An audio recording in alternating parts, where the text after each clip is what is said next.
During her historic reign from 1837 to 1901, Queen Victoria was the target of assassination attempts by 7 men, from a teenage wannabe revolutionary to a deeply troubled failed writer. Bob Nicholson considers what drove the multiple attempts to murder the monarch, and whether any of the attempts got close to achieving their aim. Watch this video till the end to find out who actually pulled off the biggest royal hit in the early 90s successfully. Also join me and subscribe as I take you back in time to unfold mysteries you have questions to. Assassinating Queen Victoria, the men who attempted to murder the monarch. 1. Edward Oxford, a botched shot at infamy. At 6 p.m. on the 10th of June 1840, the gates of Buckingham Palace swung open and Queen Victoria drove out to take the air in Hyde Park, accompanied by her husband, Prince Albert. As their open-topped carriage cut through the cheering crowds on Constitution Hill, an 18-year-old boy drew a dueling pistol from his pocket. When the Queen drew near, he stepped from the crowd, struck a theatrical pose, and fired. The carriage stopped to investigate the noise, but the boy wasn't finished. "I have another here," he boasted, and quickly discharged a second pistol. The attacker stood 6 paces away but, somehow, Victoria was unhurt and the driver was calmly ordered to ride on. As the royal carriage trotted off, the young assassin was swallowed by an irate crowd and a trio of policemen rushed in to apprehend him. Journalists and policemen now raced to uncover the attacker's identity. His name was Edward Oxford, a barman, although the press sneeringly dismissed him as a lowly potboy. A hidden cache of letters discovered in his lodgings documented his involvement in a secret revolutionary society named Young England, but it soon became clear that this was an elaborate fantasy. The boy was caught in the grip of notoriety mania and yearned for fame. Oxford was tried at the Old Bailey for high treason, and faced the death penalty, but the prosecution had a problem. The police had failed to find any bullets at the scene, and couldn't prove that Oxford's pistols had been loaded with anything other than gunpowder. Meanwhile, the defense lined up a parade of witnesses who testified to Oxford's long history of erratic behavior. Friends, bosses, doctors and his own mother all painted a picture of someone who was prone to fits of violent passion, and bouts of manic laughter. In the end, Oxford was found not guilty, on the grounds of insanity. When Queen Victoria heard the verdict, while attending the opera, she was furious. Writing in her journal, she described the jury as very stupid, and insisted that, "I will never believe the man is the least mad." Oxford escaped the death sentence, but was detained in Bethlehem Royal Hospital, the asylum dubbed Bedlam. There he seems to have thrived, learning to paint houses, play the violin and speak French, German and Italian. He was released from detention in 1867, on condition that he emigrate to Australia and never return. He gave himself a new name, John Freeman, and built a respectable life in Melbourne, where nobody knew of his past. 2. John Francis, the rascal, who failed once, then tried again. A carpenter by trade, John Francis worked alongside his father at Covent Garden Theatre, building sets and special effects.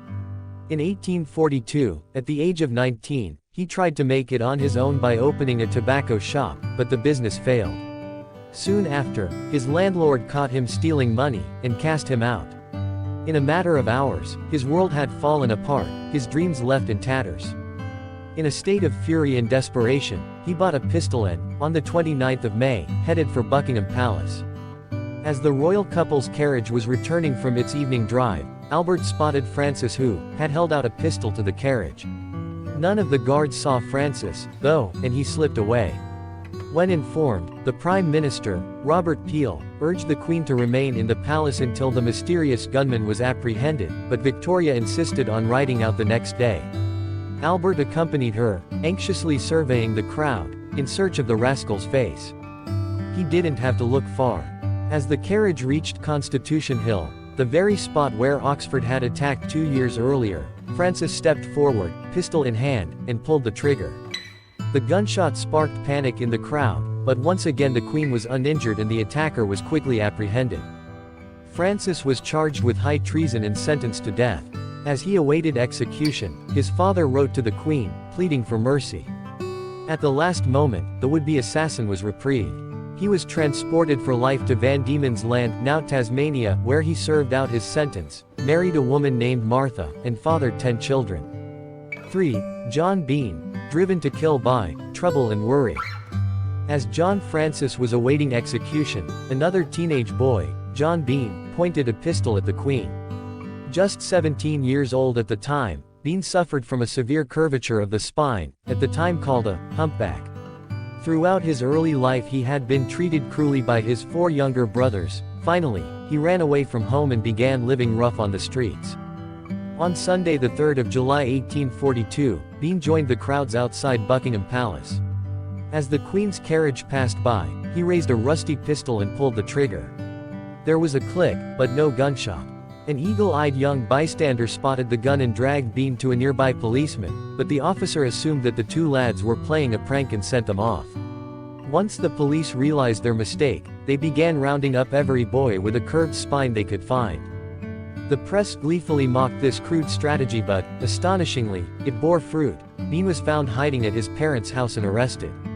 He told visitors to his prison cell that he did not point the pistol at the carriage, but towards the ground, having no object in view than of being apprehended, as he was tired of life. At Bean's trial, the judge concluded that he meant no harm to the Queen, and simply wanted to obtain ignominious notoriety, or an asylum for the rest of his days. He was found guilty, but sentenced to just 18 months in Millbank prison. In truth, the government wanted to downplay this episode for fear it might inspire even more attacks. After serving his sentence, Bean worked as a jeweler and was married twice, but continued to suffer from poor physical and mental health.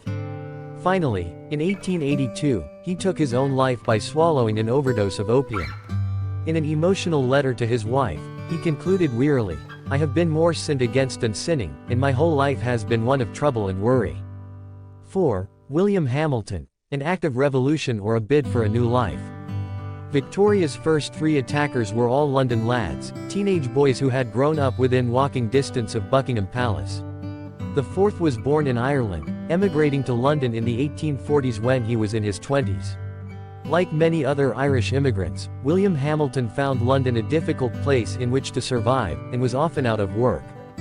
On the 19th of May 1849, he followed in the footsteps of the Queen's previous attackers and positioned himself on Constitution Hill, pacing anxiously while he awaited Victoria's carriage. As it approached, Hamilton pulled a pistol from the pocket of his tattered corduroy trousers, pointed at his target and fired. The Queen asked one of her footmen what had caused the noise, and he reportedly replied that, "Your Majesty has been shot at." Once again, Victoria was unharmed. Hamilton's motives were difficult to discern. Unlike some of Victoria's other attackers, he shrank from the spotlight and made few statements. His attack came at a time of widespread hunger and growing political tension. Revolutions in Europe and the Chartist movement at home were beginning to pose a serious threat to the monarchy, and some letters sent to the Home Office alleged that Hamilton was part of a group of Irish revolutionaries who were plotting to overthrow the Queen. The police, however, found no evidence of this.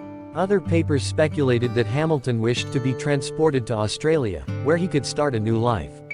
If so, he gained his wish. He was sentenced to 7 years, the first 5 of which he spent on a convict hulk near Gibraltar before being sent on to Fremantle, Western Australia. 5. Robert Pate, the harmless eccentric, who managed to draw royal blood. Victoria's 5th would-be assassin was the first to actually succeed in drawing blood. On the 27th of June 1850, the Queen was attacked while leaving her uncle's mansion on Piccadilly. She described what happened in her personal journal. "A little in front of the crowd, stood a young gentleman whom I have often seen in the park, pale, fair, with a fair mustache, with a small stick in his hand. Before I knew where I was, or what had happened, he stepped forward, and I felt myself violently thrown by a blow to the left of the carriage. My bonnet was crushed, and on putting my hand up to my forehead, I felt an immense bruise in the right side, fortunately well above the temple and eye. The man was instantly caught by the collar, and when I got up in the carriage, having quite recovered myself, and telling the good people who anxiously surrounded me, 'I am not hurt,' I saw him being violently pulled about by the people." Robert Pate had struck Victoria on the head with a metal-tipped cane, a blow that might easily have killed her. Unlike the Queen's previous attackers, he belonged to a wealthy family and was recognized as a gentleman. During a spell serving in the 10th Hussars, Pate had developed mental health problems and been allowed to quietly resign his commission.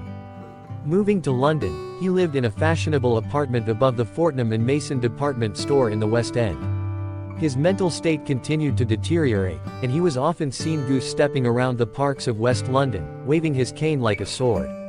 A policeman nicknamed him Cut and Thrust, but dismissed him as a harmless eccentric. Rumor has it that Pate's wealth and status led to preferential treatment in prison, that a master tailor was allowed to make his clothes, he was allocated a private room, and had mutton chops for dinner. Nevertheless, he received the maximum sentence, 7 years transportation to Tasmania. After serving his time, he married an Australian heiress, and later returned to London. 6. Arthur O'Connor, the audacious youth who craved a hero's death. It would be 22 years before the next attack on the Queen. During the time, Victoria was devastated by the death of Prince Albert, and withdrew from public life. In 1872, though, she was persuaded to attend a grand procession through London, culminating in a service at St. Paul's Cathedral. Enormous crowds assembled to welcome the Queen back to the capital, among them her sixth would-be assassin. 17-year-old Arthur O'Connor had radical blood in his veins. His great-great-uncle was an Irish revolutionary, while his great-uncle, Feargus O'Connor, nicknamed the Lion of Freedom, had been a leading figure in the Chartist movement. Dreaming of following in their footsteps, the young O'Connor concocted an audacious plan. In front of thousands of the Queen's subjects, he would put a gun to her head and force her to sign a document releasing a group of Irish Republican prisoners who had been fighting for independence. He looked forward to dying a hero's death. 2 days after a failed attempt to ambush Victoria inside St. Paul's, O'Connor headed to Buckingham Palace where he clambered over the fence while the guards were distracted. As the Queen returned home, he ran to her carriage but, before he could put his plan into action, he was seized by John Brown, Victoria's beloved manservant. Thank you for staying through to the end of this video. Subscribe now if you wish to go back in time again.